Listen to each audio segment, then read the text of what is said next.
Então, olá, boa noite, sejam bem-vindos a esta que é a primeira aula do 5º ano do curso de Astrologia Esotérica da Escola Trígono de Fogo.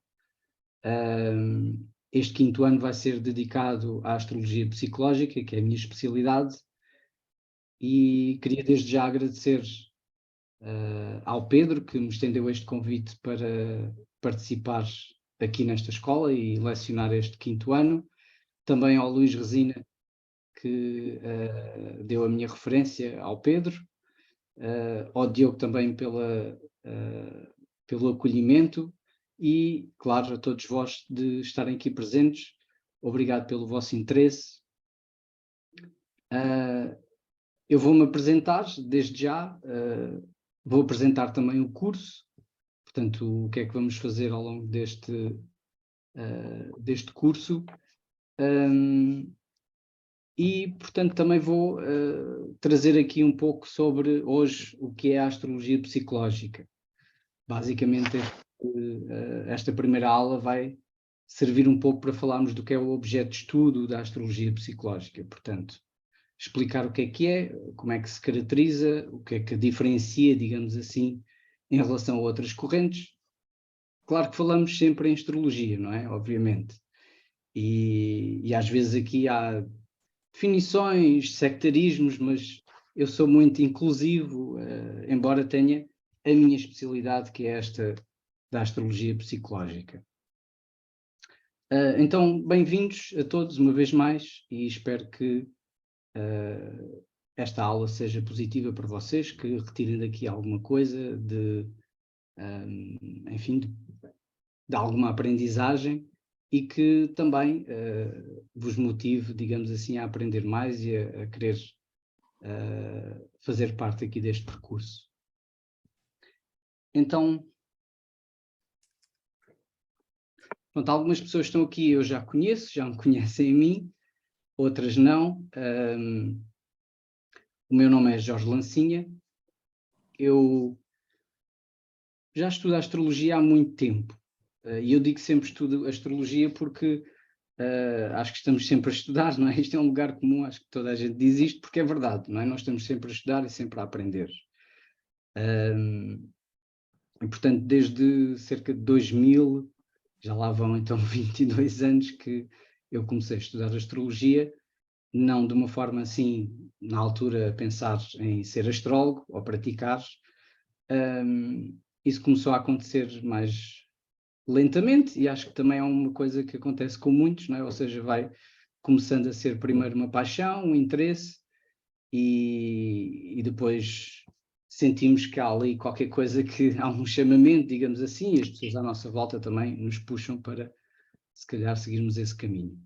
E comigo foi assim também, eu frequentei o Quiron, foi a minha primeira escola, digamos, de astrologia que eu frequentei. Fiz o primeiro ano com Maria Flávia. Sei que há aqui na Escola Trígono de Fogo uma ligação também ao Quiron, e foi muito importante para mim essa passagem pelo Quiron. E depois só em 2010 é que eu, de facto, assumi um percurso profissional na astrologia. Antes, a minha vocação, digamos assim, o meu trabalho era como artista plástico. Ainda me considero artista plástico, embora neste momento não no ativo. Mas, de facto, a astrologia tornou-se um caminho mais, enfim, mais vocacional para mim. Portanto, eu já dou cursos também há bastante tempo, desde praticamente o início da minha atividade profissional, que ensinar astrologia sempre foi uma coisa que me fascinou imenso. E fui dar a astrologia psicológica, digamos assim, por, enfim, pela prática, na prática, com as pessoas, fui-me apercebendo que precisava de ferramentas que não apenas a técnica astrológica ou a parte filosófica da astrologia, que é uma coisa que me fascina imenso. Portanto, eu comecei muito numa base também muito esotérica, a estudar o esoterismo, portanto, vamos dizer assim, vá uma perspectiva filosófica, espiritual, e isso é fantástico, é importante termos, não é? Mas na minha prática de consultoria, as pessoas trazem questões muito concretas do dia a dia, as relações, o emprego, a insatisfação com a vida, portanto, coisas muito mundanas, digamos assim. Muito da psique, muito do lado da personalidade. E eu comecei-me a perceber, de alguma maneira, que também para trabalharmos a dimensão mais interna, precisamos de dar atenção e resposta a essa parte.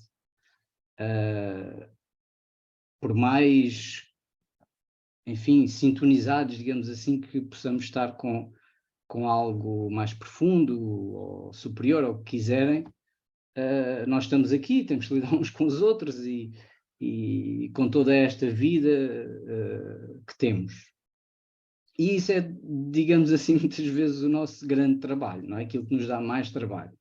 E aquilo que também, pelo menos a mim, não é? Na minha experiência, as pessoas que me procuram em termos de, enfim, fazer uma consulta, trazem essas questões. Então, eu fui acabando por perceber que precisava de mais ferramentas, uma visão mais psicológica. Portanto, fui dar esta perspectiva psicológica da astrologia.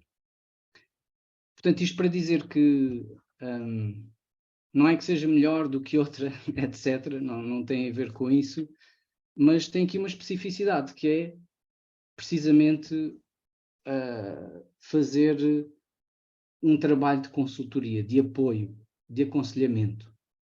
Portanto, isso é aquilo que eu considero ser o foco da astrologia psicológica. Mais do que na astrologia psicológica usamos estas técnicas, ou aquelas, ou as outras, não é tanto isso, é mais a postura, pelo menos na minha perspectiva. Bem, eu gosto de trazer sempre assim o mapa, não vamos falar aqui do mapa do dia, mas gosto de sempre trazer o mapa da aula, está sempre presente. Pronto, se quiserem conhecer mais sobre o meu trabalho, podem visitar o meu site, convido-os a isso.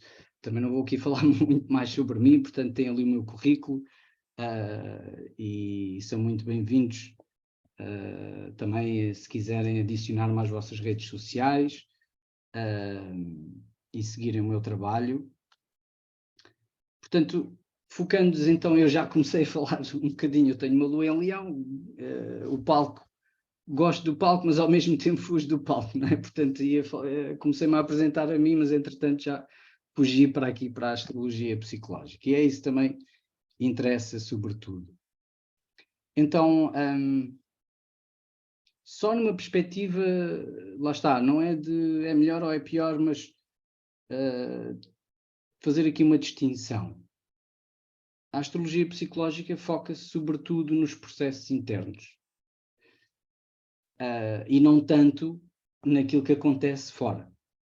Não quer dizer que o que aconteça fora não seja importante, claro que é importante, mas nesta minha perspectiva e na perspectiva também que eu partilho com muitos que praticam astrologia psicológica, é nos processos internos que estão sob nosso controle, alguns, nem todos, não é? Mas é aí que nós podemos realmente trabalhar e, com isso também, termos um sentido de empoderamento para, naquilo que é exterior, dentro daquilo que podemos fazer, mudar, etc., então agirmos. Então o foco aqui, quando olhamos para o mapa, é sobretudo conhecer processos internos, não o que se passa na dimensão externa.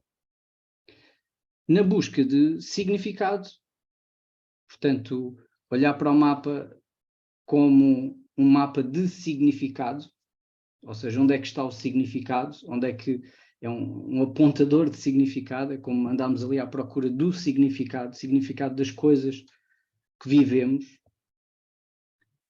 que sentimos, pelas quais passamos, não, os nossos processos, e também uma ideia de evolução, portanto, de transformação, evolução, ou seja, encontrarmos ali uma direção para essa evolução.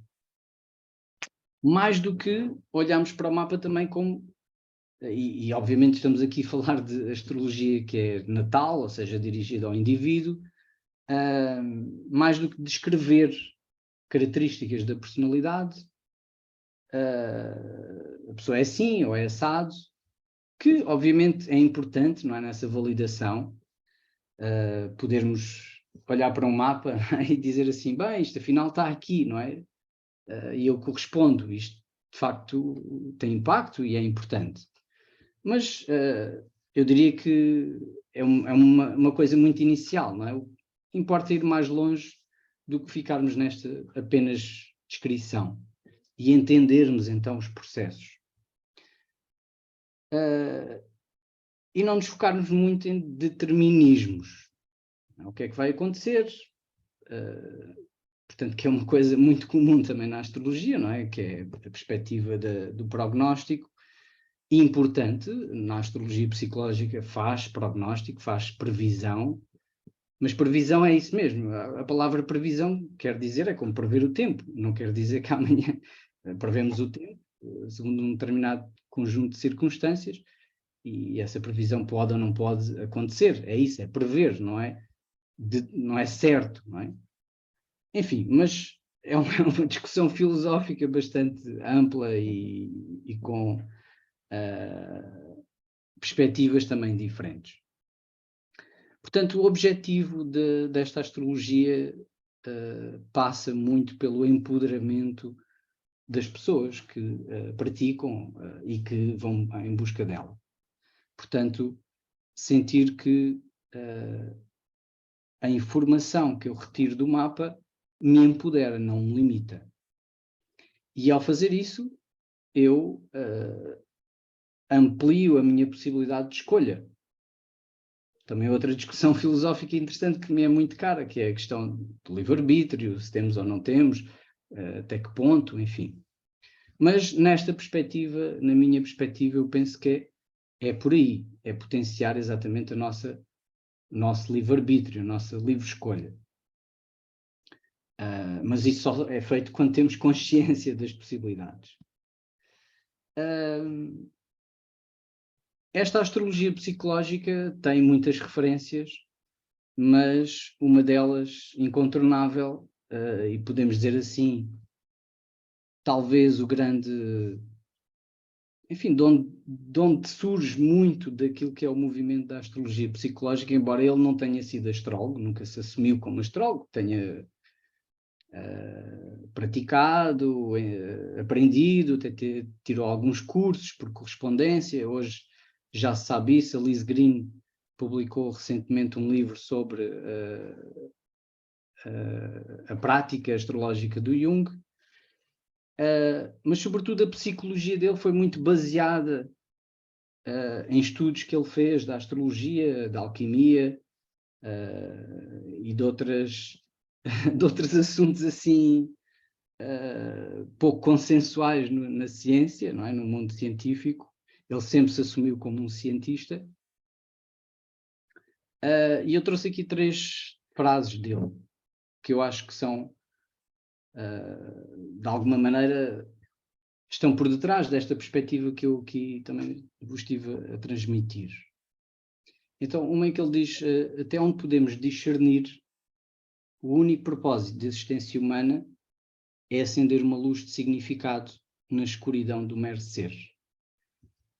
Portanto, esta ideia, não é, que falava há pouco, de buscar sentido. E estamos sempre à procura do nosso propósito, não é? Qual é o meu propósito? Qual é o meu propósito? Eu acho que esta frase diz muito. O propósito é encontrarmos sentido, é criarmos também, podemos dizer até criar sentido, desenvolver sentido. Se calhar ele também faz parte da estrutura do cosmos, não é? Se calhar o sentido não é uma coisa meramente humana, da mente humana, mas se calhar, como Jung também acreditava, talvez exista um sentido no cosmos, para além, não é? Externo, não é? À nossa existência, à capacidade humana. E, portanto, aí esta ideia de encontrar o sentido das coisas. Mas temos que o encontrar dentro de nós, porque não podemos sair de nós, é só dentro de nós que encontramos as coisas e que sentimos as coisas. Outra coisa muito importante e que ele diz é tudo aquilo que é rejeitado do self, portanto, vamos dizer assim, o self é aqui um conceito muito complexo de Jung, mas vamos aqui para já ler self como a individualidade de cada um, não é? Tudo aquilo que é rejeitado do eu, da minha consciência também, aparece no mundo como um evento. Ou seja, esta ideia da projeção. Quando nós quando rejeitamos alguma parte nossa, não é? E é muito fácil fazermos isso porque temos conflitos internos e, portanto, tomamos lados de uma necessidade versus a outra e normalmente depois essa outra necessidade ou esse outro desejo ou essa outra coisa interna que rejeitamos depois aparece-nos à frente, não é? Projetamos no mundo. Lutamos contra ela lá fora, não é? Seja numa relação, seja numa instituição, seja num conceito abstrato. Portanto, isto é muito importante como trabalho com o mapa. Ou seja, entendermos as nossas partes e tomarmos consciência delas para tomarmos posse delas. Mesmo aquelas que tendemos a rejeitar, porque são difíceis de encaixar, de estruturar, não é? Dentro de um eu coeso. E esta outra frase também, que de alguma maneira está ligada a isto que estamos a falar, em que ele diz até que torne o inconsciente consciente, portanto, o inconsciente vai direcionar a sua vida e vai chamar-lhe fado. Eu chamo aqui fado, não destino, não é? Porque em inglês temos duas palavras, fate e destiny. Normalmente fate é traduzido para destino, mas destino é destiny, não é? Fate aqui tem uma ideia muito fatalista e nós não temos propriamente uma palavra. A verdade é que temos, na verdade temos, é o fado, não é? Fado, eu diria que é a melhor tradução para fate. Há muito esta ideia que fado é uma palavra única em português, e sim, será, mas eu aqui acho que faz muito sentido o fado ser o fate. Portanto, é aquela coisa fatalista, algo que não podemos fazer nada, não é? Está ali e é aquilo que nos acontece. E, portanto, é esta perspectiva. Quando nós não temos consciência dos nossos padrões, dos nossos processos internos, eles aparecem-nos à nossa frente, caem-nos em cima, digamos assim, e depois nós achamos que aquilo, enfim, é o nosso fado, não é? Portanto, também, de alguma maneira, para nos libertarmos desse fado, ou pelo menos termos algum domínio sobre nós próprios, aceitar, não é? Há coisas que não podemos realmente mudar no mundo e sobretudo nas relações, nos outros. Precisamos estar conscientes, não é? Esse processo de busca de consciência. Então, nesta abordagem psicológica da astrologia, que eu alinho muito com o pensamento de Jung, o objetivo é muito potenciar aquilo que Jung chamou individuação. Vamos ter a oportunidade mais à frente de falar sobre este conceito, também é um conceito complexo, mas muito simplesmente podemos dizer que é a integração de todos os aspectos da personalidade, para que haja de facto um todo funcional, e ao fazermos isso realmente tomamos posse e damos manifestação ao potencial da nossa verdadeira individualidade. Portanto, sermos verdadeiramente indivíduos, temos que ter esse processo de consciencialização e de integração, porque senão andamos naquele tal jogo, não é? De projeção e de tentarmos a correr atrás de nós próprios, não é? Portanto, podemos dizer que na prática olhar para o mapa nesta abordagem é iluminar, tomar consciência de instintos, de condicionamentos, de vulnerabilidades, de padrões, podem ser regressivos, limitadores, boicotantes. No fundo, perceber o que é que está ali que precisa de ser consciencializado, precisa de ser integrado. E ao fazermos isso, empoderamos-nos, não é? Tomamos posse daquilo que estamos a rejeitar, daquilo que estamos a projetar. E, portanto, é fornecer informação que seja útil para esse desenvolvimento da pessoa. Desde logo, e na prática nós vamos trabalhar muito isto, e se calhar para muitos de vós não é o básico, não é? Que é Lua, Ascendente e Sol, portanto aqueles 3 pontos mais importantes do nosso mapa, mas que nesta abordagem tomam um papel muito central, porque de facto não quer dizer que o inconsciente seja só a Lua, não é? Portanto, o mapa pode ter, o próprio Sol pode estar ali muito em potência, não temos muita consciência daquilo que são as qualidades que estão ali. Mas, simbolicamente, a Lua representa o inconsciente, assim como o Sol representa o consciente. Portanto, é em torno do Sol e das suas qualidades, daquilo que ele representa, que nós vamos ancorar a nossa consciência, o nosso ego, que nos permite, não é, ter uma consciência individual e, portanto, ter uma perspectiva para olhar para as coisas. E isso também iluminar a Lua, iluminar a nossa dimensão inconsciente. E não só a Lua, mas todos os outros fatores do mapa. Então, esta integração, nós temos o principal, a principal direção, vamos dizer assim, do mapa, não é? Uma seta orientadora que é o ascendente, não é? Que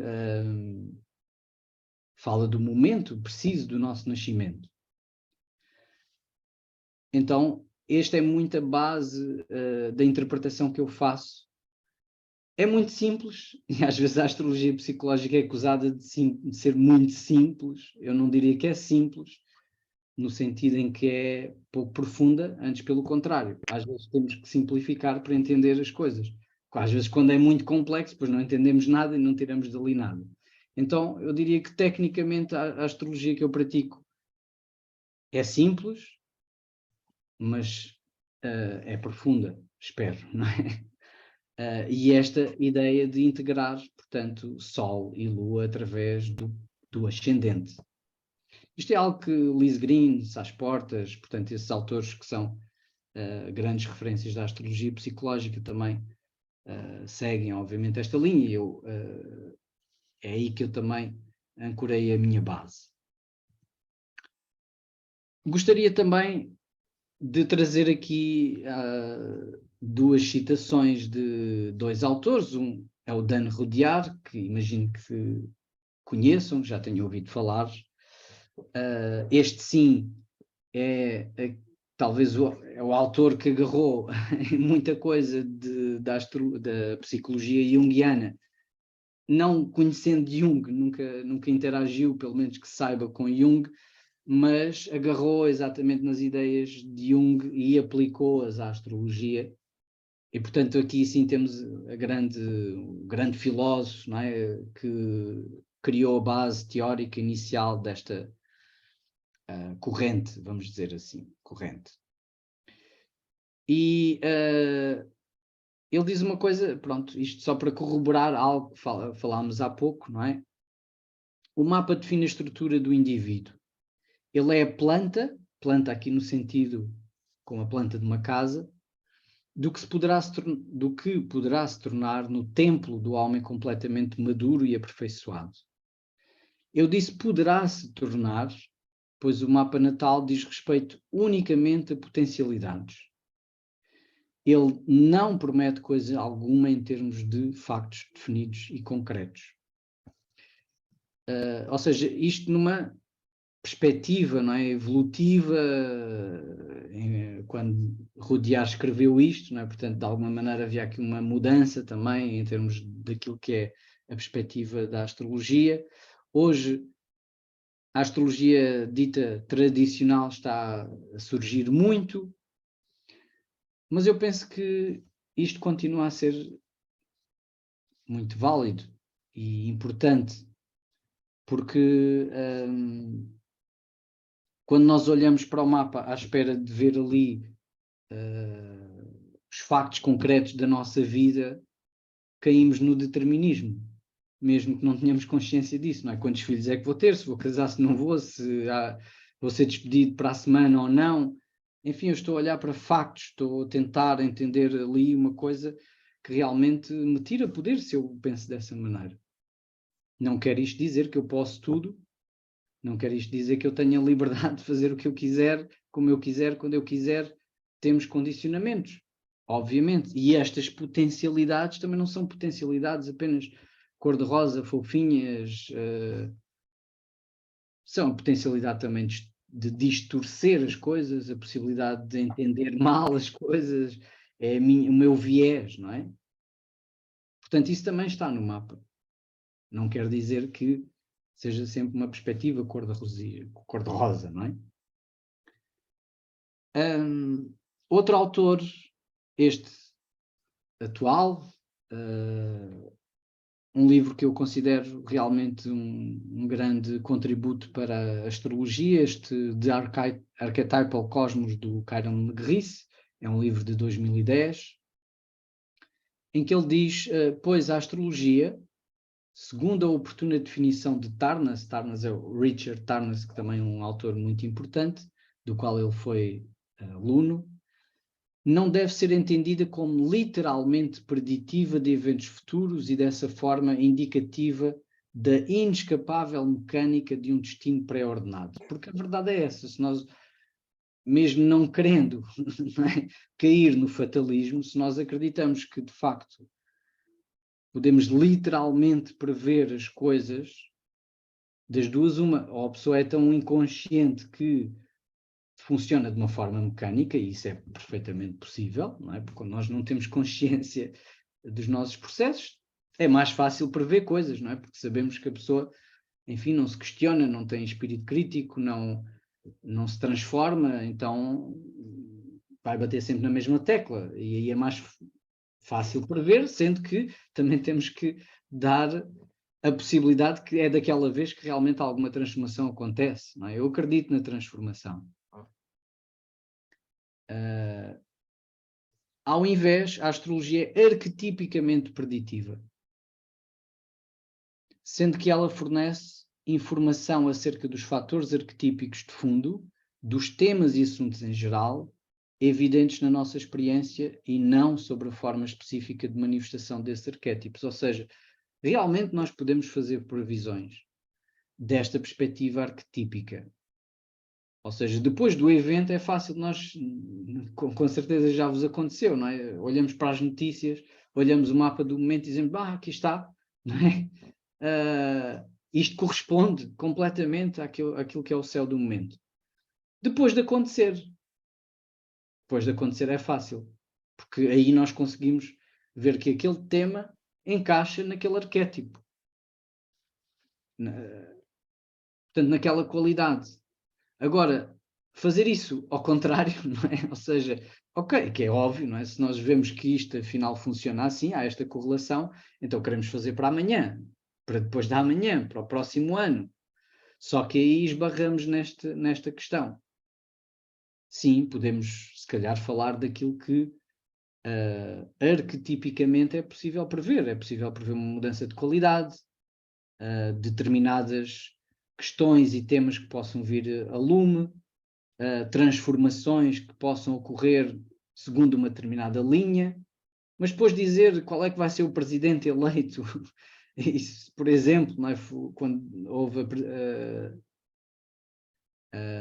a eleição de Donald Trump, houve uma grande conferência internacional de astrólogos que 90% deles dizia, não é, que a Hillary ia ganhar, sem dúvida absolutamente nenhuma. E isso foi um cisma também para a astrologia, não é? Porque realmente houve uma exposição muito grande de muitos astrólogos a dizerem sim, com certeza, está aqui. Pronto, alguns, nem todos, não é? enfim, não é? Às vezes entramos um pouco em falso, diria eu, nesta perspectiva. E a astrologia psicológica e, vamos dizer assim, arquetípica, porque estes autores aqui, o Carnaz e o Kyle Legris, fundaram, digamos assim, uma nova... enfim, uma nova abordagem que chamam a astrologia arquetípica, mas que no fundo é uma continuação daquilo que é a astrologia psicológica, no meu ver. Então, mas concretamente, por exemplo, imaginem que encontram, e não sei se aqui alguém tem Saturno quadratura à Lua, e isso é muito fácil, não é? Às vezes quando nós estamos de fazer a geneira, não é? Quando temos assim um determinado aspecto e depois falamos daquilo e de repente alguém diz assim, bem, eu tenho isso no meu mapa e ui, já feri a pessoa, já houve aqui alguma situação que é grave muitas das vezes quando fazemos isso. Então nós precisamos ter essa consciência ética também. Então Saturno quadratura à Lua, por exemplo, acho que alguém estava a pôr o dedo no ar. Sim, sou eu, é o meu caso. Eu tenho e o Diogo também. Ok. É verdade. Obrigado pela partilha. Então, reparem. Acho que a Iola também tem, não tem? Como é que nós podemos... Pronto. Como é que nós podemos interpretar isto? Diria, de uma perspectiva, não é? Ou como é que eu interpreto, como é que é a linguagem que eu utilizo e a perspectiva que eu utilizo. É realmente tentar perceber isto do ponto de vista da qualidade que ali está. Saturno é pressão estruturadora. Então é uma pressão estruturadora a nível emocional. Como é que isto se manifesta? Isso eu não sei, não é? Mas que a pessoa sentirá à partida, tendencialmente, não é? Uma pressão para estruturar-se emocionalmente, e sendo uma quadratura, é uma pressão difícil, muitas das vezes, desafiante. Outra coisa muito característica deste aspecto é que há uma possível, e eu gosto sempre de usar estas palavras, há uma possível expectativa que a pessoa tem de rejeição emocional.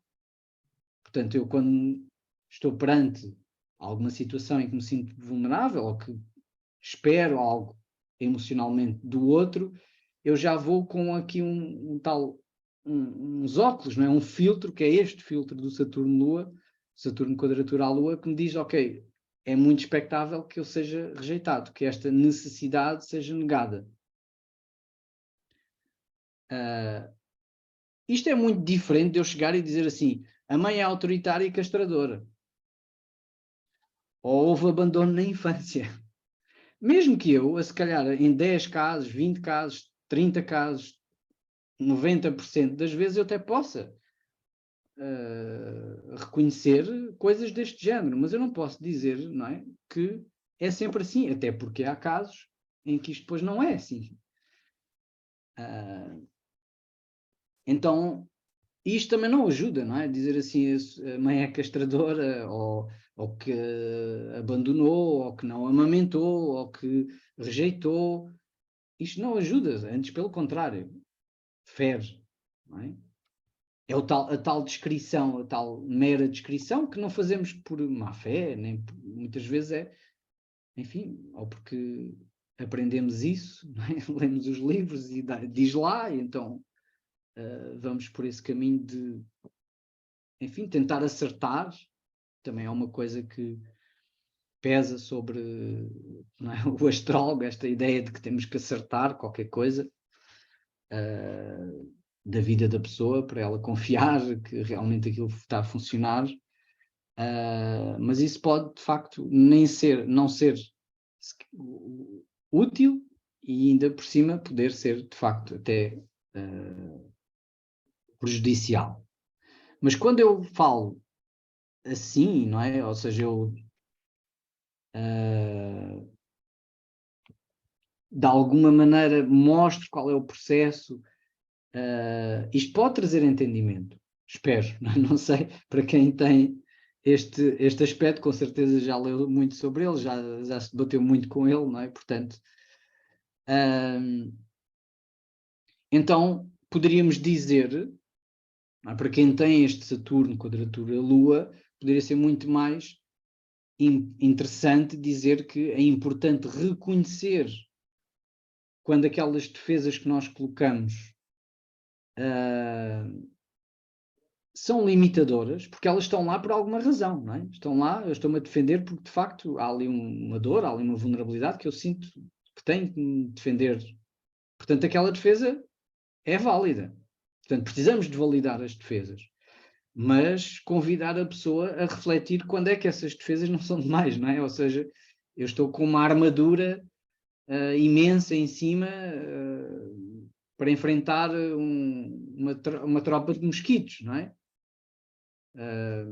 Porque eu estou em stress. Então, ok, se calhar basta uma gabardina. É uma defesa. Mas se calhar não precisa de ser aquela defesa castradora, limitadora, pesada. Não é? Portanto, aprender não é dizer que a pessoa não tem que se proteger. Claro que tem que se proteger e vai sempre proteger-se, mas perceber até onde é que essa proteção já é um padrão, não é, que limita e não que ajuda no processo. E, portanto, aprender a superar também o medo da rejeição. Ou seja, ok, eu vou já com esta expectativa. Se eu perceber que eu vou com essa expectativa, também não é dizer, ok, toda a gente vai corresponder às minhas necessidades. Não, muitas vezes vamos levar nãos e isso dói, e se calhar dói muito mais para quem tem Saturno quadratura à Lua, não é? Porque vai buscar todas as outras rejeições, mas também perceber uma coisa, é que normalmente eu também vou reproduzir isto. É mais confortável eu, por exemplo, ir buscar pessoas que à partida me rejeitam e eu encontro aquela dinâmica é natural, é uma coisa confortável, é uma coisa que é expectável. E eu tendencialmente posso escolher, às vezes, relações inconscientemente onde eu, de facto, não tenho as minhas necessidades satisfeitas. Então, se eu entender isso, também posso olhar para as coisas de uma forma mais objetiva e perceber, ok, se calhar aqui realmente não vou ser nutrido. Então posso-me abrir, se calhar, a outras possibilidades onde isso realmente está disponível.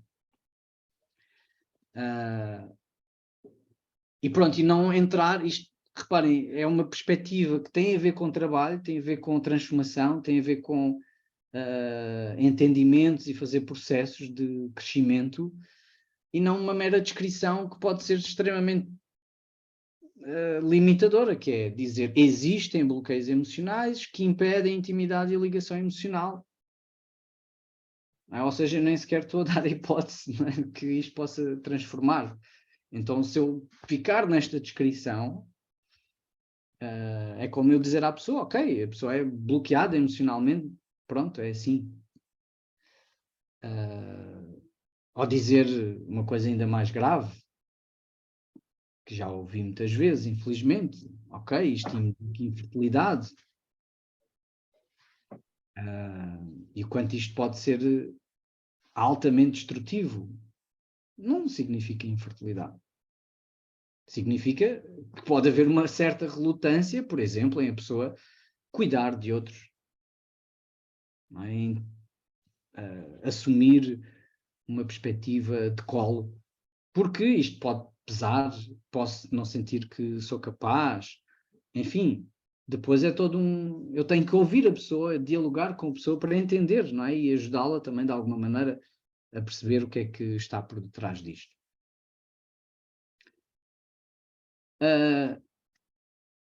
E reparem, talvez isto possa, ok, é uma perspectiva, é a perspectiva da astrologia psicológica, mas esta associação, que é a ISAR, não sei se já ouviram falar, é a maior associação de astrologia internacional do mundo, Já. da qual eu sou associado e sou certificado pela ISAR, no seu código de ética e este é da ISAR, mas se vocês procurarem outras associações têm códigos de ética muito semelhantes. Aliás, este talvez seja o mais robusto e é válido, portanto, para todos os tipos de astrologia, não é? Mas, de facto, está lá isto. Não é? Está lá esta ideia de que devemos ter atenção à forma como produzimos, o discurso que produzimos, não é? De não ser limitadores. E, muito especificamente, não é? Eles dizem aqui para não usar qualificações universais como todas, sempre, nunca, de certeza, ninguém, mas sim, possivelmente, talvez, provavelmente, e isto é muito importante. E isto não é, como está aqui, é o código de ética para todos os astrólogos, que pelo menos o assinam, digamos assim, e que são muitos. Portanto, é uma diretiva que eu acho que faz parte de uma visão atual daquilo que é o respeito pela individualidade do outro, não é? E de não limitar, não criar dano, não causar dano. Portanto, esse deveria ser também como o juramento de Hipócrates, também devia ser aqui claramente uma diretiva para o nosso trabalho. Bem, e para terminar aqui um pouco esta parte inicial, eu concluiria aqui com uma frase também, uma nova frase do Jung, em que ele diz: aprenda da melhor forma possível as suas teorias, mas coloque-as de lado ao tocar o milagre de uma alma viva. Ou seja, quando nós estamos numa perspectiva de consulta, não é? Ler o mapa para alguém, é muito importante nós não estarmos assim, com o nariz no mapa. Mas ouvirmos, estabelecermos uma relação. Nem sempre isso é fácil, nem sempre é possível, nem sempre as pessoas estão disponíveis ou vêm à procura disso. Mas também é, acho eu, o nosso papel abrir-nos a essa possibilidade. Porque é aí que realmente pode acontecer alguma coisa. Como Jung também dizia, o processo psicoterapêutico assenta na relação. Não é uma técnica, é uma arte. Claro, temos de dominar as técnicas, temos de saber o que é que querem dizer os planetas, as casas, temos de ter esse conhecimento técnico. Mas depois na aplicação precisamos dialogar, precisamos saber o que é que está do outro lado, precisamos de ouvir e validar. Em vez de também querer pôr para dentro da cabeça da pessoa o mapa, não é isso que interessa, não é?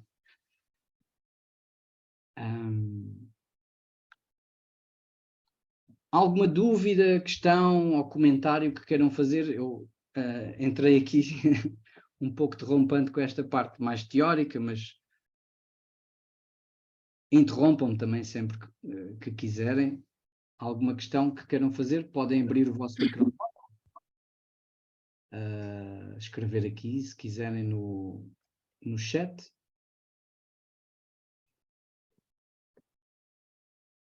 Começa não tem. Força. Não se atrapalhem. Quem tem lua em balanço ou coisas em balanço, não se atrapalhem. One soft time. Vá. Diga lá, Alice, diz. Olá, boa noite. É uma vez por semana, certo, este curso? Sim, exatamente. Exatamente. Eu só tenho uma dúvida. A plataforma só admite 30 pessoas por minuto. Não sei se será possível tanta inscrição simultânea. Não, pronto, não sei, não devo conseguir me inscrever, se conseguisse era bom, mas pronto. Mas sim, mas é interessante, gostei muito gostei muito de o ouvir, obrigada. Obrigado pelo feedback, Elisa. Eu acho que ainda estamos a começar, não é, Jorge? Sim, vou fazer aqui, agora ia falar exatamente da parte mais prática, apresentar aqui um pouco o programa, era o que eu iria fazer agora a seguir, mas queria só perceber se, pronto, tinha alguma questão. Eu creio que, da minha parte, eu estou a gostar muito, estou a ouvir. Já tinha ouvido Eu tinha assistido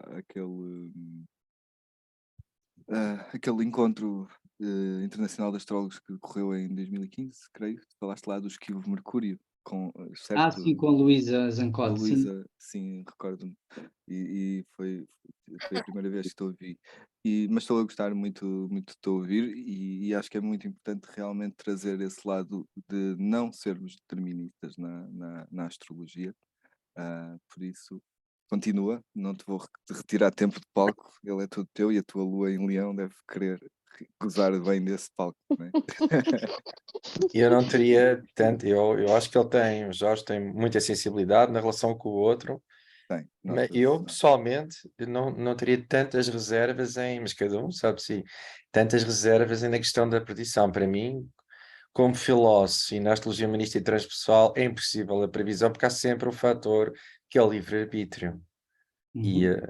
a astrologia é precisamente a linguagem dos céus, ou a linguagem psicológica, é essa integração da linguagem dos céus dentro de nós, portanto a previsão é completamente impossível. É negar o livre-arbítrio, a liberdade, nem como filósofo, nem como astrólogo, ou estudante de astrologia, melhor dizendo, nunca se pode retirar a liberdade, mesmo que haja muitos condicionamentos psicológicos, mesmo sei lá, um obsessivo compulsivo, há de um dia sair daquele bloqueio e Uhum. tudo. Portanto, a questão, isso aí, eu penso que mais cedo ou mais tarde, essa questão da previsão será definitivamente erradicada da astrologia. É uma questão de tempo e cada vez mais a astrologia humanista e transpessoal, e o Dane Rudyard já falava disso, não interessa, interessa é compreender a sua parte interior e integrar o homem no mundo e dar um sentido e significado. Isso é que é o importante. Porque a previsão já falha. E segundo, não remete, por exemplo, eu tenho Saturno em quadratura à Lua e revejo-me em muitas coisas, mas já trabalhei essa quadratura, já não é assim tão determinista e fatal, porque tenho consciência e vou trabalhando a pouco e pouco. Portanto, acabou. Esta perspectiva também, não é? Do Jung, que é iluminando os padrões, tendo consciência, eu posso libertar a mim. Claro, exatamente. E acaba-se o determinismo e o fatalismo. Mas pronto, eu não teria. Eu não tenho muitas. As minhas reservas, obrigado Pedro, as minhas reservas são.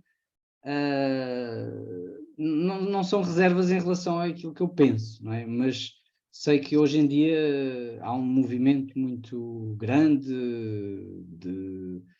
enfim, de perspectivas do passado que ainda estão a ser digeridas, digamos assim, não é? Pois, E que muitas vezes apontam, não é? São muito viradas para essa dimensão mais concreta da astrologia. Portanto, eu também não quero ferir suscetibilidades, também não sei, não é? Há também várias perspectivas filosóficas, não é? Pronto. Certo. Mas eu alinho completamente com isto que estou aqui a falar, por isso é isso. Obrigado, Pedro, também.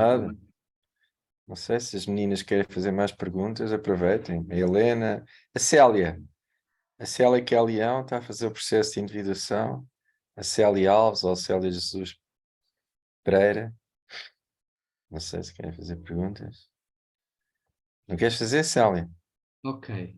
Não tenho a lua. Tenho a lua em carneiro. Olha, Tá a ver? Não precisa que tu sugiras, ela sabe. Quando quiser, ela faz. pronto. Força. Ok, eu estou um bocadinho, digamos assim, numa parte mais prática aqui do andamento do curso. Portanto, este será o programa. Claro que estamos a falar do 5º ano, portanto, pressupõe-se, não é, que quem vai assistir às aulas tem a base, não é? Ou seja, não vou aqui introduzir os planetas, as casas, os signos, nem nada disso, não é? Mas vou falar, por exemplo, dos elementos, que eu faço uma pesagem, enfim, um bocadinho diferente, se calhar, e vou explicar porque é que faço esse tipo de pesagem, como é que a analiso. Vou focar muito nesta perspectiva da integração de Sol, Lua e Ascendente. Portanto, essa é a base da interpretação do mapa, para mim, e, portanto, vamos praticar muito. Estas aulas vão ser um misto de teoria, mas muito práticas, não é? Eu vou trazer casos práticos para analisarmos. Pronto, e vocês têm aqui, também está no site da escola, não vou aqui passar por todos estes pontos, vou também procurar trazer muito esta preparação, digamos assim, para a prática da consultoria, independentemente de quem está, imagino que sim, não é? Que tenha uma perspectiva de praticar, mas mesmo que não seja, pelo menos quando vão ao astrólogo de alguma forma, ou quando consultam o vosso próprio mapa também, perceberem que postura é que poderia ser a mais útil, mais correta, mais construtiva. Porque isso também é uma coisa muito importante, não é? E que é difícil de encontrarmos, e que eu tive muita dificuldade em encontrar na minha formação, no meu percurso de preparação.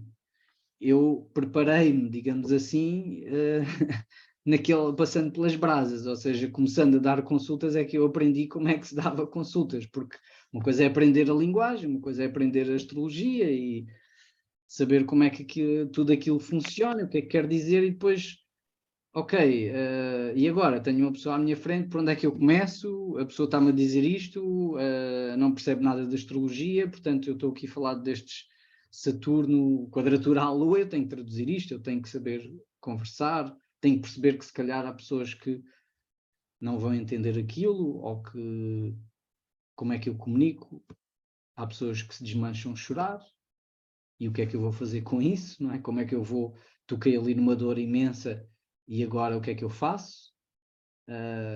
Como é que eu contenho isso? Como é que eu vou resolver? Sou eu que tenho que resolver aquilo, não é? Portanto, é um processo, eu diria, profundamente também terapêutico para nós. Aprende-se muito, eu aprendi muito e cresci muito a dar consultas. E é assustador quando começamos, não é? Mas é também caminhando, portanto eu aqui não vou ensinar ninguém a fazer isso, porque é realmente uma coisa que se aprende só na prática, mas temos linhas, diretrizes que podem nos ajudar. E alguma bibliografia, porque eu vou trazer aqui muita bibliografia, livros para vocês aprofundarem se quiserem. Algumas coisas que em português eu tenho em PDF e que, enfim, vou-me permitir essa falta de ética em partilhar apenas porque estão completamente fora de edição e, portanto, posso facultar-vos isso. E pronto, vou só dizer-vos uma coisa prática também, portanto o curso começa agora, mas, portanto, a primeira aula é esta, mas aqui será uma aula 0, não é uma aula de apresentação, uma aula que eu ainda espero ter tempo para praticar aqui um bocadinho, temos ali um mapa para vermos, mas a próxima aula será a última do mês de novembro. Eu depois em dezembro, há um dia, o dia 2, eu não vou poder dar a aula, então esta aula para a semana, que vai ser a última aula de conta como se fosse dezembro. Portanto, vamos dizer assim, o curso começa, e em termos de a questão do pagamento da mensalidade, a primeira mensalidade será de dezembro, ou seja, conta já para dezembro. Portanto, vai de dezembro até julho, são 32 aulas, vai dar muito espaço para praticarmos tudo isto. Eu vou facultar um conjunto de apontamentos que tenho preparados, não vai ser muito texto, texto vocês encontram nos livros, na internet, sobretudo o que eu vou passar-vos é diagramas e coisas que possam ser úteis, estruturações, e claro, vamos ver muitos mapas, mapas que vocês também podem trazer, os vossos, ou de pessoas que conhecem, ou de se tiverem já a praticar consultas que vão dar ou que já deram e, portanto, que querem de alguma maneira também feedback. Portanto, vamos ter aulas práticas focadas precisamente nisso e, portanto, ver como é que montamos, digamos assim, uma interpretação, como é que preparamos uma consulta. Eu cada vez preparo menos, não é? Mas isso é com a prática, mas inicialmente temos que preparar. Eu vou também focar-me em métodos de prognóstico, portanto, obviamente, vamos falar de trânsitos, progressões e tudo isso, e planificá-los num cronograma, que é uma coisa muito importante, porque fazer listas não é? De software ou à mão, aquilo torna-se uma dor de cabeça, e quando nós temos um cronograma, como por exemplo estes que eu faço, estão feitos à mão, é claro que eu faço num programa, mas é perfeitamente possível fazer isto através das efemérides. Quem tem software usa o software, quem não tem pode fazer à mão, não é? Mas, e vamos ver, eu vou dar instruções para como construir uma coisa destas, porque isto realmente é o que nos permite também ter uma panorâmica quando estamos a fazer uma análise temporal. Alguma dúvida? Todas. Não. Ok, força.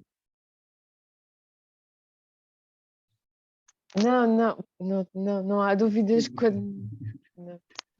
Bem, então eu gostaria de terminar a nossa aula de hoje trazendo aqui um exemplo. Pronto, trouxe um exemplo de uma figura pública. Eu vou trazer, como isto é uma aula aberta, eu vou trazer alguns casos de consultas minhas, salvaguardando sempre, obviamente, o anonimato das pessoas. Mas hoje trouxe aqui uma figura pública que é o Van Gogh. Não sei se, obviamente, toda a gente conhece o Van Gogh, não sei se conhecem muito sobre a vida dele, para de alguma maneira também enquadrarmos aqui um pouco como é que é uma interpretação do mapa nesta abordagem. Ok? Não se percebe porque é que ele cortou a orelha naquela quadratura de Marte à Lua, mas pronto, isso é. Lá está aquela nossa métrica para irmos prever quando é que as coisas aconteceram. Ou essas correlações são importantes, não é? Estou a brincar, E estava a brincar porque eu nem. acontece. Lá está, quando olhamos para trás, como eu estava a dizer, nós Exato, é fácil. está lá. É impressionante. Está mesmo.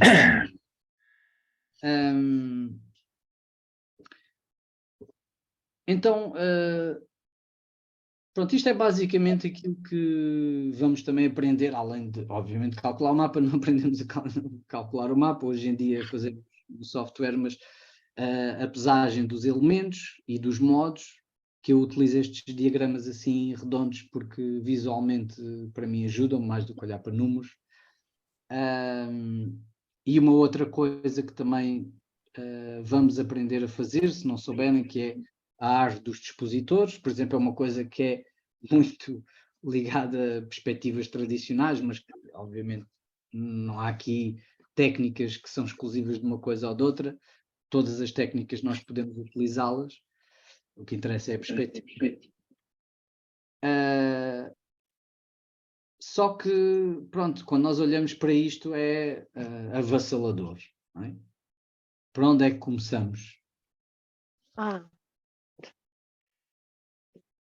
Então, eu começo assim, ou seja, ok, vamos esquecer um pouco, ali os elementos, obviamente que é uma perspectiva inicial muito importante, muito interessante, mas hoje eu gostaria de trazer aqui esta perspectiva da integração de Lua ascendente Sol. Não sei se já ouviram falar do Joseph Campbell. O Joseph Campbell escreveu um livro chamado O Herói das Mil Faces. Claro, é outra geração, há ali um lado muito ainda patriarcal, não é? Naquela perspectiva, o mito do herói, uma coisa muito masculina, mas é o Sol, no fundo, não é? A nossa perspectiva Yang, é a nossa dimensão solar, a busca realmente do empoderamento. Portanto, isto não tem nada a ver com isso. Mas e temos muitos filmes que vemos, não é? Que são construídos com base precisamente nesta estrutura mítica do herói. E claramente, assim mesmo escarrapachadamente e conscientemente, por exemplo, a Guerra das Estrelas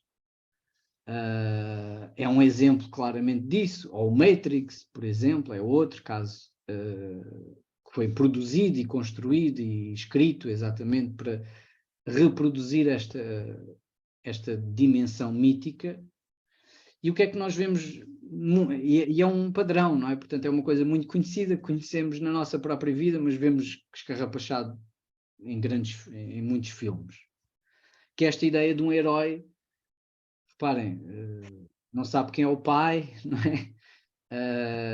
Não sabe quem é, no fundo, uma crise de identidade, ou viver num processo inicial que é uma vida como um ratinho na roda, não é? Sempre ali a passar, sem sentido, sem propósito.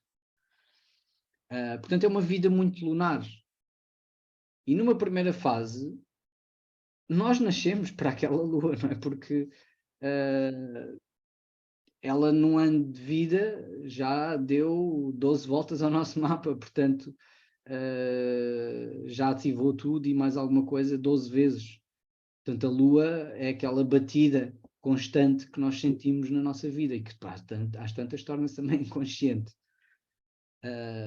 Mas é as necessidades fisiológicas do bebê quando nós somos bebés. Não é? A lua representa também isso. A carência, a fome, o desconforto. E eu preciso que alguém me dê mama, preciso de alguém que me limpe a fralda. Portanto, eu estou nesta primeira fase em que eu venho ao mundo, eu estou completamente dependente e vulnerável. Se não cuidarem de mim, eu não sobrevivo. Pois. Então isto tem um impacto profundo em mim, não é? Primeira experiência.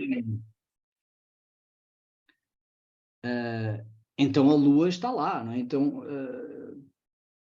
ter comida, ter conforto, ter segurança, ter afeto são as coisas que eu preciso de assegurar para a minha sobrevivência. Claro, depois a seguir eu aprendo a andar, eu aprendo a falar, eu aprendo a ser autónomo, mas estas coisas continuam lá. Estes padrões continuam lá. Então a lua é aquilo que realmente numa primeira fase, pelo menos da minha vida, eu procuro suprimir aquelas necessidades. No caso do Van Gogh, é muito interessante porque ele era extremamente idealista. Na família havia várias pessoas ligadas, o pai e o tio, ligados à religião, e ele achou que era por ali o caminho dele. Mas era demasiado, ou seja, ele vivia aquilo de uma maneira tão intensa, tão fundamentalista, que quando foi, enfim, ordenado, ainda estava num processo de aprendizagem, foi para uma comunidade e ele achou que, enfim, uma comunidade muito pobre, e ele achou que não ia estar a viver numa casa quando as pessoas para quem ele enfim, no fundo ele era o pastor, não é? Para quem ele auxiliava e orientava espiritualmente, viviam em barracas e viviam de uma forma miserável. Então ele começou a viver como eles, portanto, ok, isto é que é ser cristão, ou seja, assumiu, realmente vestiu o papel daquilo que estava a passar de uma maneira muito, muito intensa. E a igreja despediu porque achou que aquilo não era o papel, digamos assim, digno de um pastor. Ou seja, aquela lua em Sagitário que nós vemos ali na casa 6, não é? É muito isto, ou seja, esta dimensão, esta busca de sentido, mas muito inconsciente, muito sôfrega, muito muito automatizada, muito compulsiva. A Lua tem muito esta dimensão da compulsão. Porque é que a carência que eu preciso de satisfazer? Uma carência, neste caso, de sentido. E depois vira-se para o endoctrinamento, não é?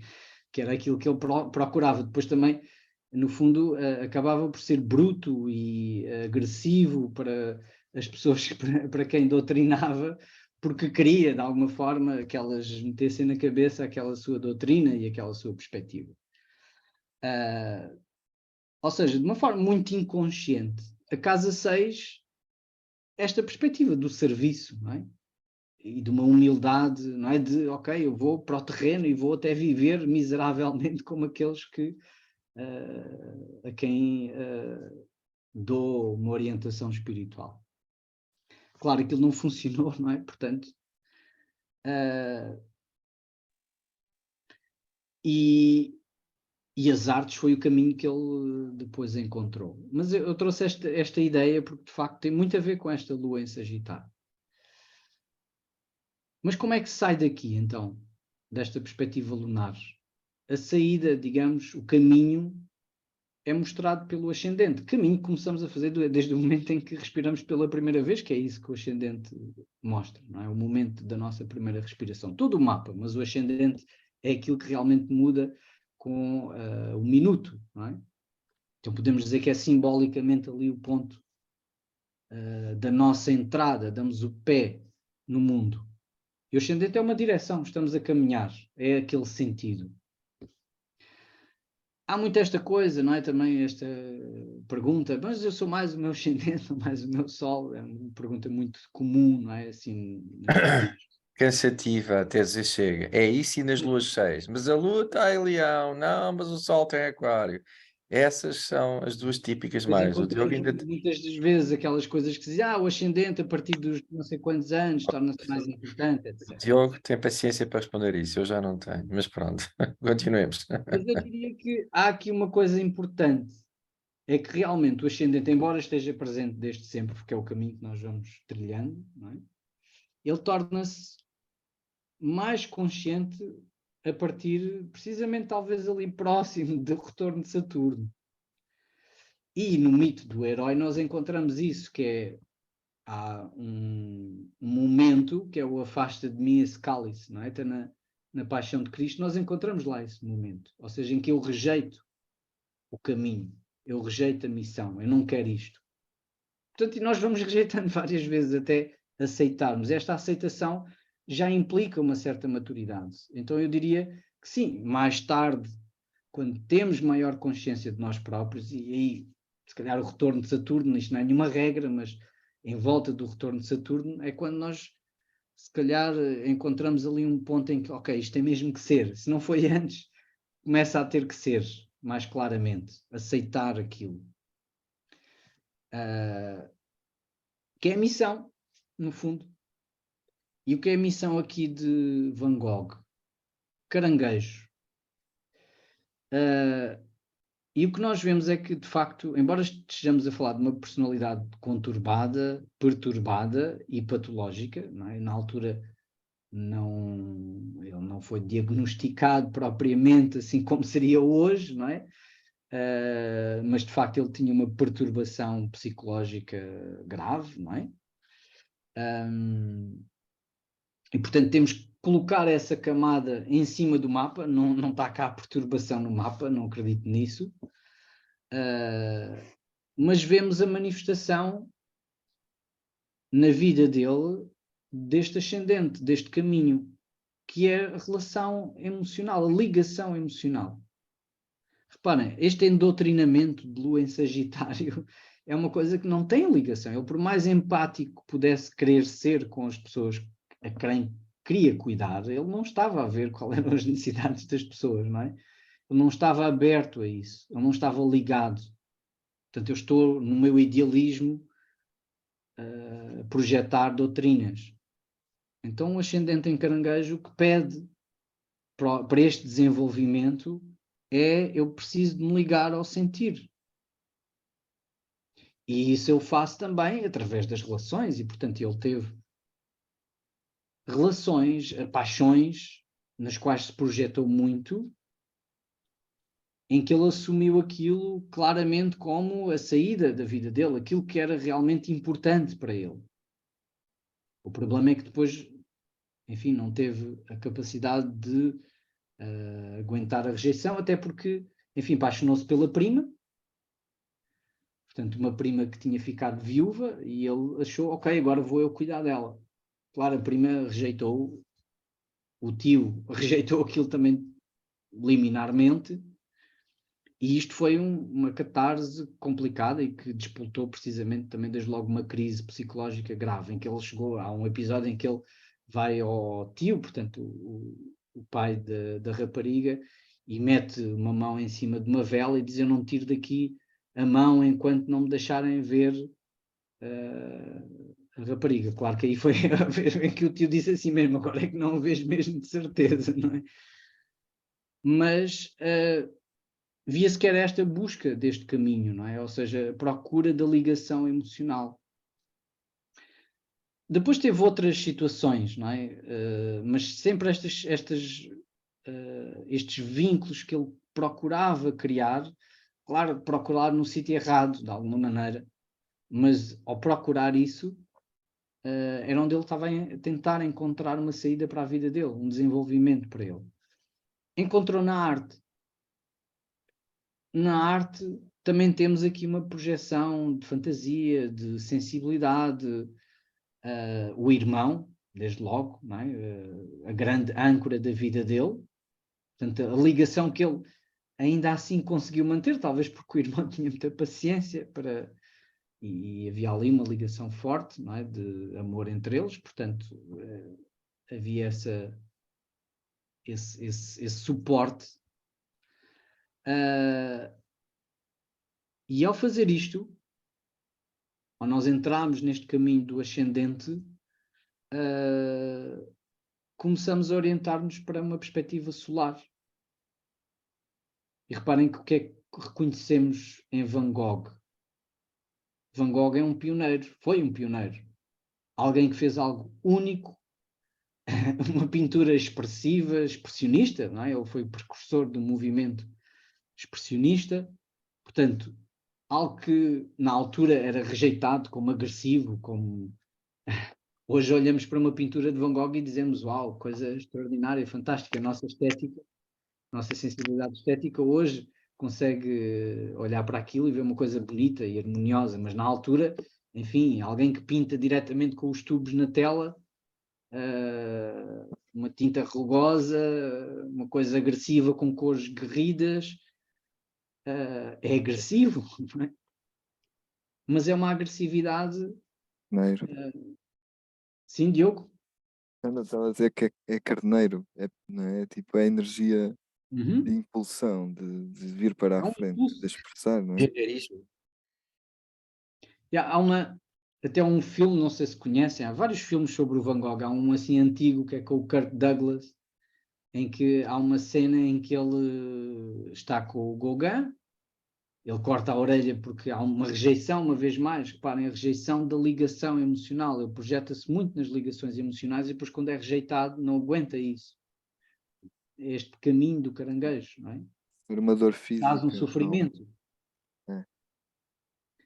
E há uma cena em que ele está, pronto, aquilo é um meio ficcionado, mas ele era obsessivo, em que eles estão lá numa casa de campo e a ideia era irem pintar para o campo, mas estava de chuva e estava um vendaval impossível, portanto não estava condições para ir pintar. E isto já há alguns dias ele estava completamente destabilizado, porque lá está, ele tinha esta compulsão de precisar de exprimir, que é uma coisa também muito desta lua em Sagitário, e o facto de estar encerrado ali em casa, então há uma cena, não é? Que ele sai e vê-se, neste caso o Kirk Douglas, a pregar a tela a uma árvore e um vendaval imenso à volta, que é muito esta perspectiva, não é? A última pintura das últimas pinturas que ele fez, não é? Um campo de milho com uns pássaros, uma coisa num vendaval, é tudo muito intenso, não é? Tudo muito... eu queria engolir a vida de uma só vez, não é? mas que aqui, com a perspectiva da expressividade, através da emoção, através da ligação, ele encontrou um caminho. E se, enfim, não tivesse tido o desfecho precoce que teve, que se pensa, e pelo menos essa é aquilo que é assim tido como verdade, não é? Que ele se tentou suicidar e que acabou por um suicídio falhado, mas que acabou por morrer. Ele teria sido realmente reconhecido. Era inevitável. Não foi em vida, porque morreu cedo, mas ele tinha essa perspectiva, não é? Nas cartas que ele escreveu, ele queria realmente ter um impacto na sociedade, ser alguém, porque ele achava-se reles, achava-se uma coisa sem valor nenhum. Aquela lua na casa 6, não é? Não reconhecer em si uma prestabilidade de ser... porque de facto tinha muitas dificuldades para sobreviver, não é? Vivia tipo vagabundo muitas das vezes, sem dinheiro, sem condições nenhumas. E ele queria ser alguém, ele queria ser respeitado. Temos aquele sol na casa 10. E de facto as ligações emocionais podemos dizer que era de facto a coisa mais importante para ele. O problema é que ele não tinha dificuldade em geri-las, não é? Ele tinha dificuldade em mantê-las. Porque obviamente o regente do ascendente é aquela lua em Sagitário, portanto essas ligações emocionais tinham que conter aquele vendaval sagitariano expansivo, e aqui podemos voltar um bocadinho atrás para ver que temos o Júpiter, não é? Conjunto àquela lua, portanto é uma lua em Sagitário com Júpiter em cima, portanto isto é tudo muito e muito e muito e muito, não é? E com Marte ali em quadratura, portanto, ou seja, depois de vermos isto, de estruturarmos o caminho dessa maneira, depois, quando começamos a colocar as outras pecinhas, eu acho que começa tudo a fazer muito mais sentido. E extraímos daqui um caminho de empoderamento, um caminho de desenvolvimento, e o reconhecimento do meu processo. Podemos orientar. Claro que eu aqui estou a ser muito sintético, não é? Mas era para ilustrar aqui para vocês um pouco de como é que eu olho para o mapa e aquilo que eu vou procurar transmitir e trabalhar convosco. Alguma questão, dúvida? Portanto, se ele tivesse ido a um astrólogo transpessoal, humanista, psicológico, ele tinha evitado tudo isto porque fazia um trabalho interior de empoderamento.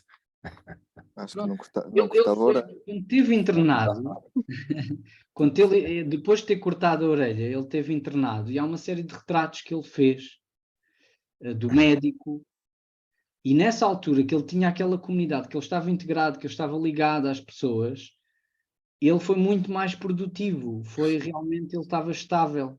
Claro que depois está dentro de um sanatório, não, os assuntos que ele podia pintar, etc., que era muito limitado e, portanto, ele obviamente não se poderia limitar nisso. Mas sim, se de alguma maneira pudéssemos orientar o Van Gogh, seria isto, trabalhar na ligação emocional,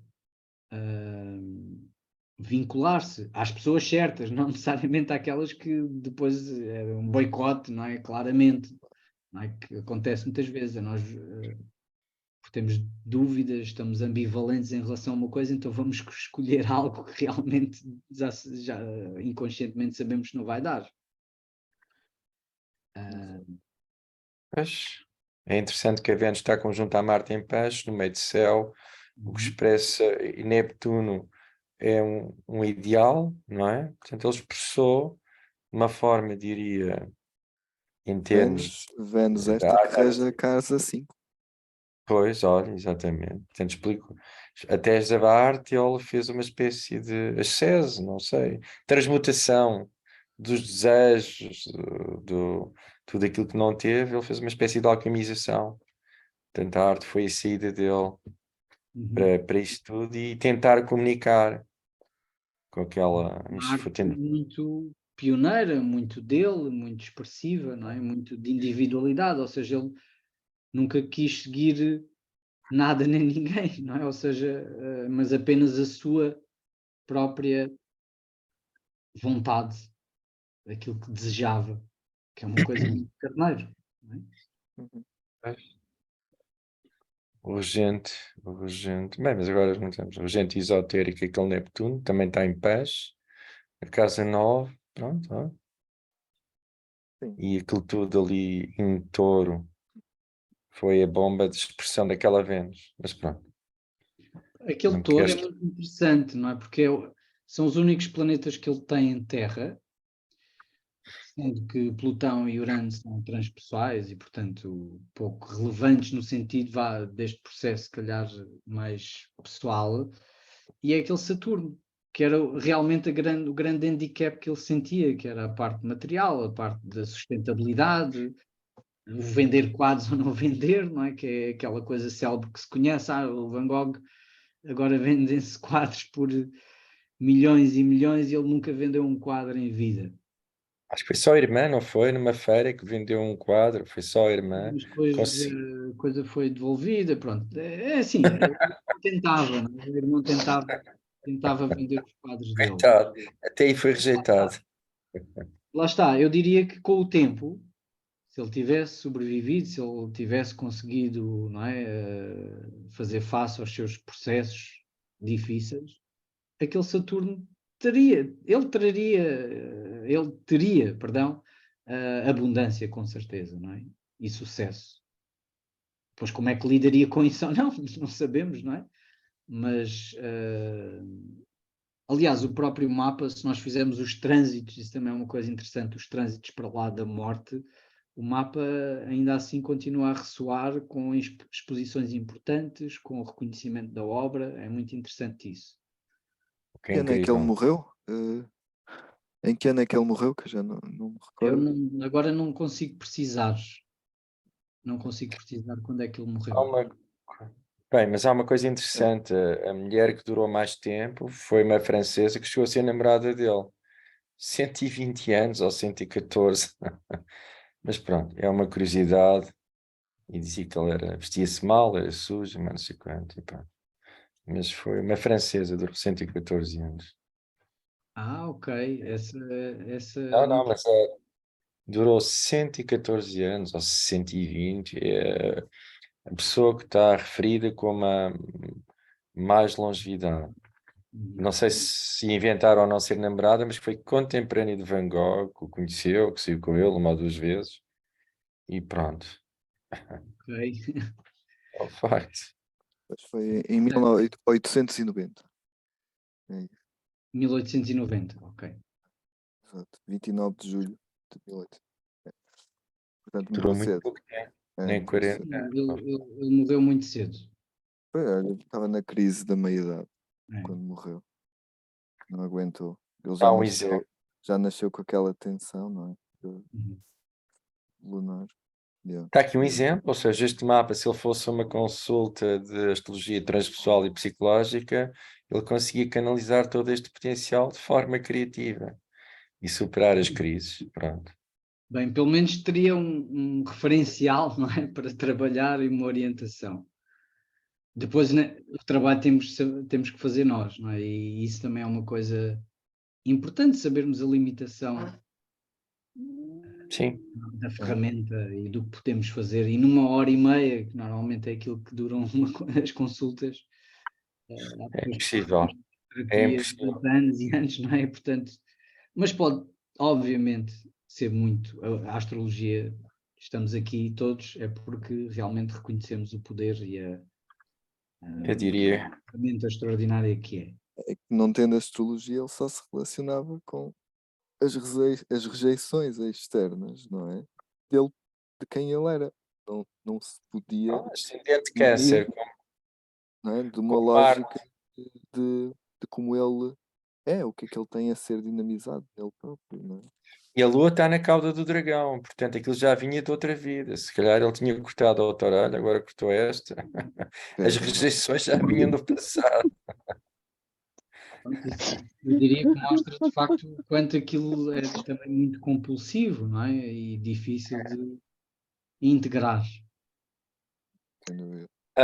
Tens aqui duas perguntas. Uma delas Sim, sim. era a Marta, já fiz há muito tempo, eu não a consigo ver, mas a Marta Ferreira, pronto, era Sim, sim. qual é o horário das aulas? O horário Ah, das aulas é sexta-feira, não é? sim, o horário das aulas, portanto, o horário das aulas é sexta-feira às 21 horas. E os valores são 50 euros por mês, não é? Sim. Há aqui ok, o quadro eu acho que aqui não consigo ver agora, mas penso que deve ser. Sim, fui eu que te enviei, mas enviei só para ti, porque pronto, não queria estar a invadir o chat. A Cátia pergunta aqui em relação aos dispositores, portanto, será isto, esta árvore, é a árvore dos dispositores. No fundo, isto é uma construção que nos permite ver como é que é a hierarquia dos planetas, não é? Ou seja, temos Júpiter, como está domiciliado, isso nem sempre acontece. Depois temos Vênus, temos Lua, temos Marte em peixes, e portanto eu aqui uso os regentes tradicionais. Acabamos por ter Júpiter ali no pináculo, digamos assim. É a necessidade máxima, aquela que tem primazia em relação a todas as outras, ou seja, a necessidade de expansão, o que ainda mostra o quanto, se não há expansão, esta personalidade sente que, ok, aquela é a necessidade primeira, última, não é? É encontrar sentido e a expandir. Eu tinha isso na casa 6, a casa da somatização, também já lá tem um Quiron, em Capricórnio, portanto, a questão de social também, sei lá, uma ferida social, da aceitação social, isto podia ser tudo somatizado. Está isso tudo. Não sei, Bem, mais estamos na nossa hora, não sei se tem alguma questão, dúvida. Pronto, para quem quiser inscrever-se, só dizer que a inscrição é através da escola, não é? Do site da escola. Podem aceder em escola.trignodefogo.pt. Basta fazerem o vosso registro com um e-mail e uma password e depois autenticar ali e escolher lá dentro o curso. Está tudo muito bem automatizado. Parabéns ao Pedro e ao Diogo, ou quem realmente também estrutura isto. Portanto, alguma dúvida também, enfim, podem contactar a escola ou a mim diretamente. E espero que seja interessante para vós, espero que queiram continuar este percurso. Alguma dúvida que tenham, eu estou disponível para responder, se não, terminamos por aqui.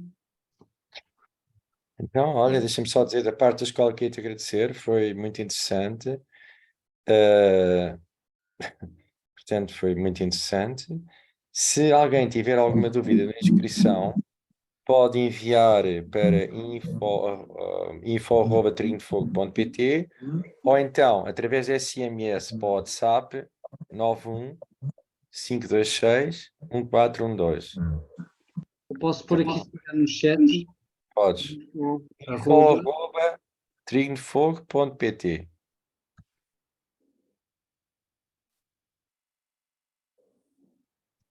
Ou então, SMS para o WhatsApp, para o 91 526 1412. Pronto, não entramos nas previsões de modo nenhum, mas prevê-se que o curso vai ser muito interessante. Sim, vamos fazer isso. Hoje ainda não, mas vamos claramente trabalhar também na perspectiva das previsões. Então, Pedro, desculpa só o número É outra vez. 91 91 526 526 1412. 1412. Ok, pronto.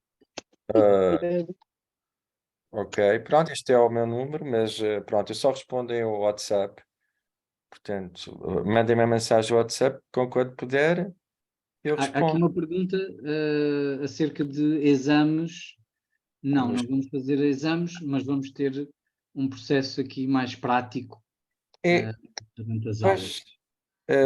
Aqui a Maria pergunta. Flávia, ela costumava dizer, como é que se sabe que é um bom padre?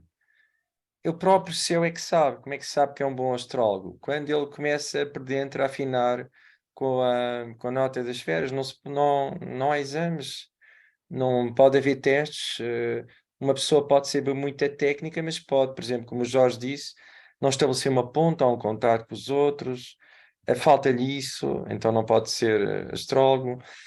Ou então, se não sentir a energia, uma coisa é saber muito intelectualmente, outra coisa é fazer uma espécie de ressonância cósmica. Se ele não sentir dentro dele essa música das esferas, nunca pode ser bom astrólogo e não há nenhum exame que possa. Eu dou outro exemplo. Como é que se sabe que um vinho é bom? Provando. Pronto. O astrólogo é como aquele bom vinho do Porto. A gente prova.